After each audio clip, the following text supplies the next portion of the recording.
What's up, Lakers Nation?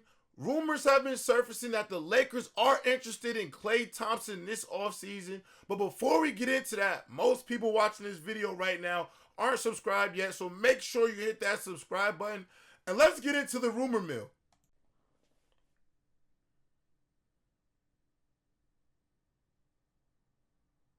Klay Thompson is coming up on the end of his $190 million extension. He signed back in 2019.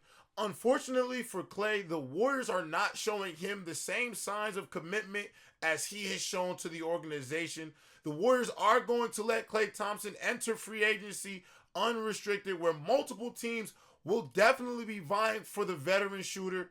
The Warriors have been reluctant to sign Klay Thompson to an extension just due to the fact that Klay's play has been declining over the years. Now, ironically enough, for most NBA basketball players, the decline in shooting from being a career 39, 40%, 41% three-point shooter to now being a 37% three-point shooter, that's still better than most. But for a guy of Klay Thompson's caliber and the shooter that we know he has been in his career, going from those numbers to 37% has already shown signs of decrease from his ability to shoot from the perimeter at a consistently high level. Now, that is still better than majority of the NBA, but for the standard of Klay Thompson, that is signs of a decrease. And on top of that, he is posting probably the worst or second worst defensive plus minus of his career. He has not been the perimeter defender that he has been in the past. And I think because of that, the Warriors are reluctant to re-sign him to a $100 million deal. And I think because of the loyalty or the commitment that Klay has shown this organization, it has probably been messing with his psyche. Shams recently reported this year for Klay Thompson has been a bit of a mental battlefield for him. The inconsistencies in the up and down play have plagued Klay for the majority of this year. I mean, obviously, everybody knows about the viral clip in the locker room where Klay talked about him having to play better and, reminiscing on the fact that it's hard going from being a star-level player to having such an up and down, inconsistent play. And it is hard for most players. We've seen this before with guys like Carmelo Anthony, Allen Iverson, and obviously Russell Westbrook to a degree. However, Westbrook has also shown the ability to transition in his aging gracefully in this league, in this newfound role he has in the Clippers.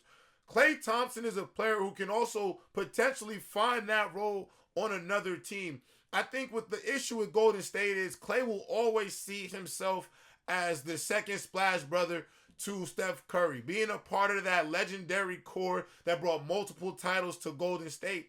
And obviously, if he's not playing to that superstar level that he's used to, it has definitely been hard for him having to transition into a lesser role. Obviously, he was benched earlier this season due to the fact that his play just wasn't great, being benched in fourth quarters of the games. And then obviously the situation that recently happened in Utah where he went off for 35, but he was benched due to his play in the game against the Clippers previously. For Klay Thompson, a change of scenery may be what's best for him. A situation where going to the Los Angeles Lakers will really be a match made in heaven for a guy like Klay Thompson. I mean, when you have guys like LeBron James, who has clearly shown that he is committed to being a Los Angeles Laker, pairing him up with guys like D'Angelo Russell, who has shown he can be a phenomenal passer as well, and playmaker with Reaves, Rui, Anthony Davis, Klay Thompson would fit perfectly into this Lakers organization, especially because he doesn't command the ball a lot. He is probably the greatest catch and shoot player in our game that I can at least remember. So when you pair a catch and shoot guy like Klay Thompson with a guy like LeBron James, the amount of open threes and clean looks that Klay can get under those circumstances could be revitalizing for his career, especially in Los Angeles. I think the location is great for him as well, just due to the fact that he will still remain in California, at least not going from North Cali somewhere else. He'll just be going from North Cali to Southern California. I think that's a good transition for him geographically, but also his father has ties to the Lakers organization. And I think that too would be good for him, just finding a change of scenery, coming into a place where he feels like he's being valued. Because I think, too, what people aren't thinking about is that most of these players are human. And they have human feelings and emotions about these things. Although they are professionals. And, Lou Will said it best. Basketball players have to be able to play when they don't want to. But they are also human beings. And seeing your role significantly decrease over time when you have been one of the major staples and cornerstones to a franchise is hard mentally on a player. Going from Golden State to Los Angeles will be a phenomenal transition for Klay as he's aging out in this league, but also due to the fact that that veteran presence will be perfect, and the competitive championship pedigree that he brings will be phenomenal for that Lakers locker room. And in full-blown transparency, Klay Thompson is still shooting the basketball from the perimeter better than a majority of the league. He's shooting it at about 37%.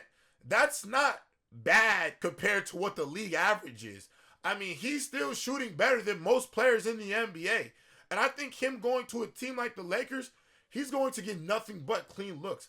Klay Thompson can still be a 40% three-point shooter in the NBA.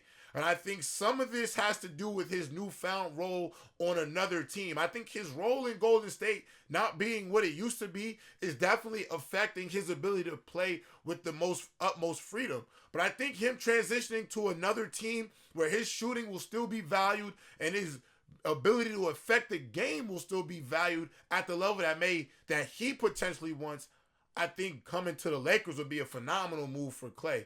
Klay does not have to be the second or third option, but he 100% could be one of the key shooters on this roster.